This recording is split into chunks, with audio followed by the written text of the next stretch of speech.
asalaamaaleykum mbokk internet yi Senfootball TV nuyu naa leen bu baax jeex leen di am mbégte saa su ne defal leen vidéo di wax yéen ñi xam ne leen bés chaîne bi abonné leen cliquer leen ci cloche boobu ngeen gis vidéo bu ñu jóg ngeen mën ko seetaan ba ñu fàtte tamit une vidéo bi c'est très important gars yi gis ngeen tey casquette bi ma sol pour wal ne ñun ak Gambien yi ay frères lañ donc ñun ñooñu ko may nii donc voilà man tey naa ko sol Gambie ak Sénégal c'est même dëkk bi la quoi donc gars yi avant ça rek comme d'habitude wax leen yéen ñi xam ne am problème foo leen seetaanee match championnat xam nga bëgg ay film ay série chaîne yu baree bëri donc mën ngeen ñu contacter au 77 685 78 12 77 685 78 12 ay ta ñu dem gars yi information yi damay joxe information sénégalais en même temps européen donc européen j'ai envie de démarrer par Lionel Messi bi wax lu rafet si donc kii di Ronaldinho ma jàkka ne lu humble la mu ne Messi nee na c'est plus Ronaldinho qui l'a servi que moom moo servir Ronaldinho et aussi dans bon ku fekkee histoire di nga xam ne lu mu wax dëgg la bon Lionel Messi li tax mu nekk Lionel Messi dafa fekk un Ronaldinho téye Barça à lui seul tekk numéro 10 et tout Lionel Messi jóge fa tekk numéro 31 donc jàng ci lu bëri si Ronaldo moo xam coup franc la donc ça montre aussi tamit la grandeur de Messi quoi pour man loolu laa si gën a jàngat que les nouveaux joueurs là yi xamante ne voilà donc si football mondial li ñu mën a jàng ci Lionel Messi je pense c'est ça. Donc cette grandeur de jël boppam délaissé et pourtant il a gagné beaucoup de ballons d'or pour mettre Ronaldinho en valeur franchement moi je trouve ça très nice moo tax ma ne naa si wax ba tey côté Barcelone dama fay des cette fois-ci je vais parler de Rashford nag waa Barcelone ñu ko war a jënd option d'achat bi ça s'est terminé le 30 mars dernier maanaam jeex na du coup il faut ñu waxtaanaat rek waa Manchester United les 30 millions d'euros yi xam mu la ñu woon teg stable bi moo tax gars yi sunu taskatu xibaar yu su mel ni AS mu ngi xamale ne donc peut-être que Rashford est en train de vivre ces derniers mois yu xamante ne mu ngi koy jouer avec le maillot de Barcelone on sait que joueur anglais bi moom li mu bëgg mooy toog Barcelone reste à voir est-ce que waa Barcelone dinañ mettre les moyens pour jënd ko andi ko foofu ca donc Liga espagnole mu continuer fa donc ba tey taskatu xibaar ba tey mu ngi wax mais cette fois-ci day wax ci l'équipe de France lay wax mooy l'équipe de France fait peur l'équipe de France équipe BM la teg et pourtant dafa gagné carrément sans problème le deuxième match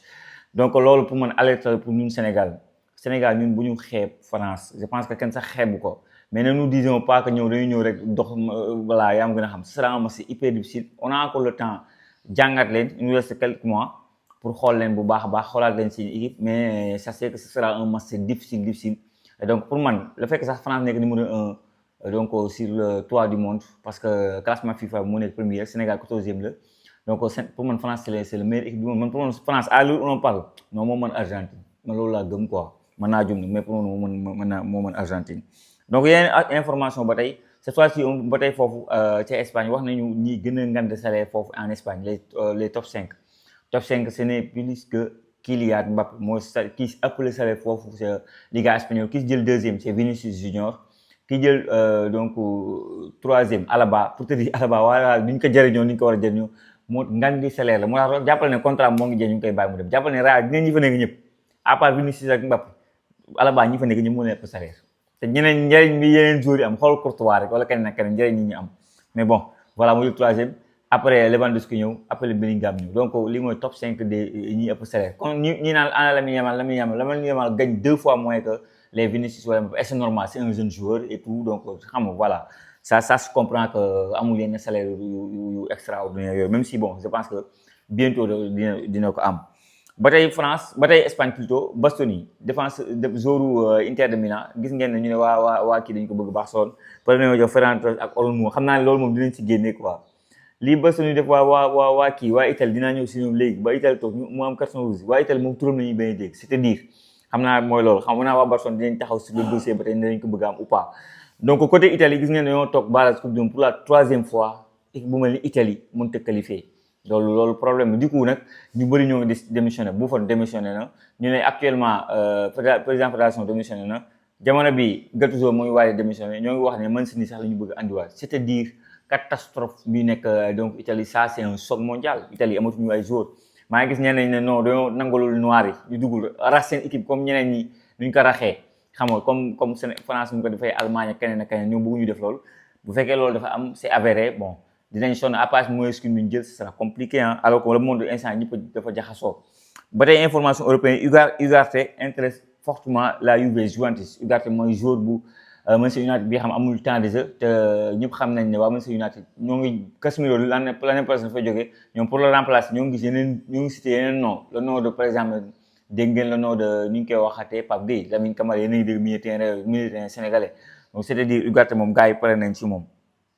gars yi on va parler cette fois-ci de Hakimi ñàkk jom Hakimi ñàkk jom laa lay tuddee de gën gis naa li mu wax comme quoi ñoom ay champion d'Afrique lañ ma ne non mosuma gis ku ñàkk jomee ni kii ni mu waxee Hakimi yow ñu gagné le sur le terrain nga dem jusqu'à prolongation et tout xam nga bii bi sax yow waaye da la dépassé impliqué ci camp yi et tout yow amoon looy wax naan champion d'Afrique yaa ñàkk jom dëgg di profité waale pour dire libérer nos supporters et tout parce que Hakimi nag bon Ibrahima Mbaye nee na Hakimi moom ñoom ñaar waxtaan nañ ci et tout xam nga dugul dans le fond et tout mais keneen ku dugg dans le fond c'est plutôt Kalidou Koulibaly def na benn kii interview bu ndaw nee na moom bunu tamit moo ko xamal waaw man kay lan la ñoom ñooy joxe information yi nee na moo ko xamal ne que non te plus champion d'Afrique de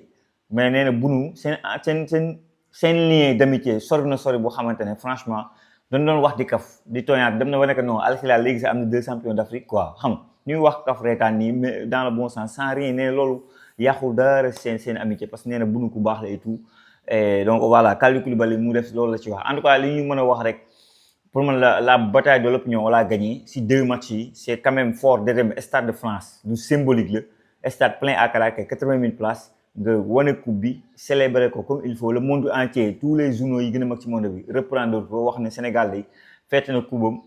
parce que France lañ ko defee dafa ñu ko n'importe où expliquer wax au niveau national fii en Afrique de manière générale ñu def ko suñu stade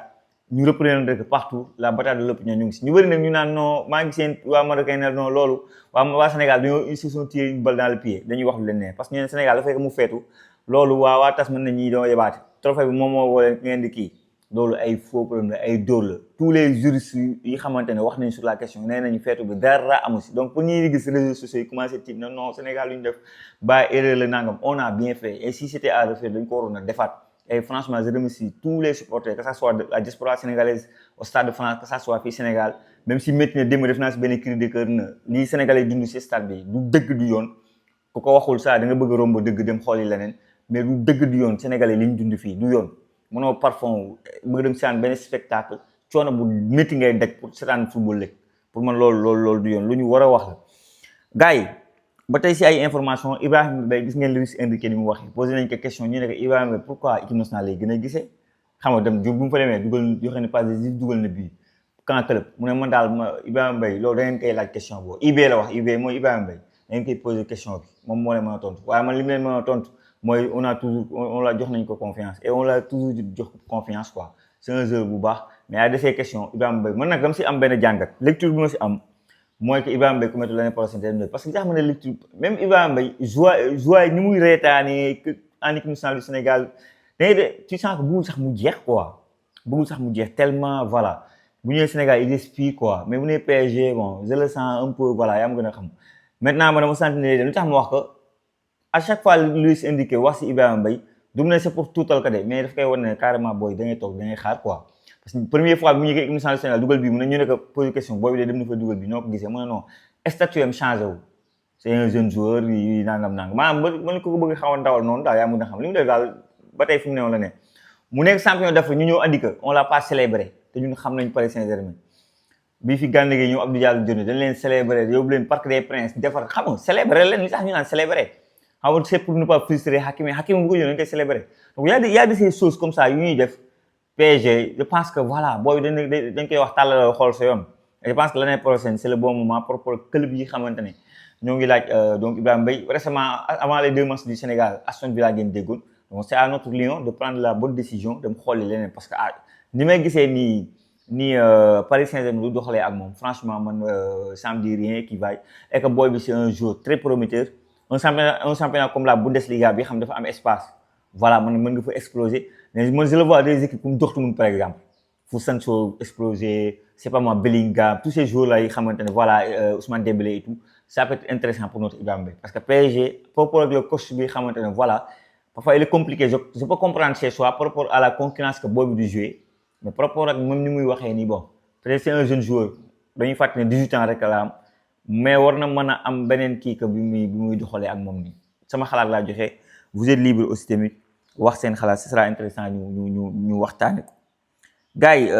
directeur sportif Lorient Demba Ba lañ ko bëgg a jox mu nekk pour man une bonne nouvelle man pour man bu may gis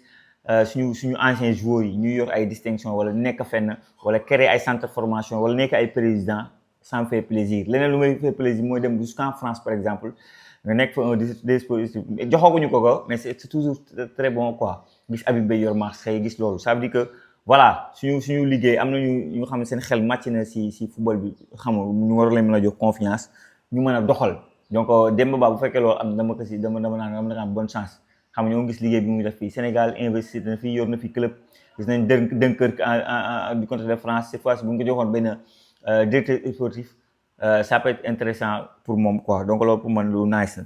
Sadio Mané wax na un peu si Irak bi ñuy daje parce que dafa am benn coéquipier Irak mu xaw na leen félicité et tout ñu si waxte vite fait nii rek benn vidéo bu ndaw bu Al Nassr dugal mais man ce que li ma constaté que mooy Sadio Mané reprendre à l'entraînement et je pense que Pape Thiaw a très bien fait le fait que mu bàyyi Sadio Mané mu reposé wu toog foofu noonu du côté de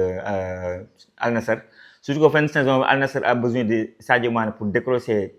donc lii di championnat bi jusqu'à présent ñoo jël première on sait que Cristiano Ronaldo était blessé donc bàyyi ko waa Al Nassr ñu am un très bon Sadio finir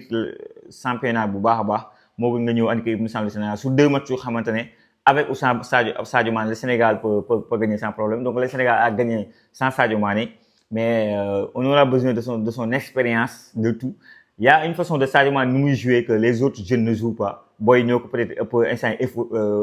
folie xam nga insouciance comme Ibrahima Mbaye mais il y a l'expérience qui fait souvent la différence surtout boo demee un grand rendez-vous comme la Coupe du Monde tu auras forcément besoin de Sadio Mané bu xamante ne voilà mën na la aider ci lu bëri couser ay Ligue des Champions gagner Ligue des Champions il va beaucoup aider les jeunes je trouve donc loolu lu ñu rafetlu la daal je vais parler aussi de notre Ismaïla Sarr son 365 ñuy wax ne le Milan AC voudrait suñu doomu Ndar bi Ismaïla Sarr bi xamante ne actuellement il est en train nag di def ngandi saison au niveau de Crystal Palace que ça soit conférence que ça soit Premier League il est là l'année dernière jox na leen trophée xam nga lu Crystal Palace mosul xalaat ci àddinaam yóbbu nañu leen Europe cette année aussi il est là xam nga ak départ yi fi nekk Mateta à un moment donné fa blessé et tout Eze dem na Arsenal donc là c'est Ismaïla Sarr le meilleur joueur de Crystal Palace c'est Ismaïla Sarr je pense que entraîneur souvent dinañ ko wax maintenant bu demee un club comme Milan pour moi c'est progression la par rapport à sa carrière entre Metz Rennes Watford donc Olympique de Marseille Crystal Palace boo demee benn Milan AC c'est un grand drop quoi il y a de l'histoire et c'est la Serie A italienne par rapport ak la maturité du jeu ak fii Ismaïla Sarr toll pour man loolu progression bu rëy la un grand pas lay def donc voilà et franchement pour man bu fekkee loolu dafa antu pour l'année prochaine je lui souhaite carrément bonne chance et que jàpp naa ne war na mën a jouer donc Milan AC mooy li may wax rek man jàpp naa ne tous les joueurs sénégalais Sénégal talent bi fi am talent yi joueurs yi may bëgg ñu jouer ci équipe yu gën a mag moo su ma déggee démb par exemple ñu ne Chelsea ak Liverpool ñoo ngi reyante pour am kan Ismaïla Sarr et on parle de 65 pour am Lamine Camara on parle de 65 à 75 millions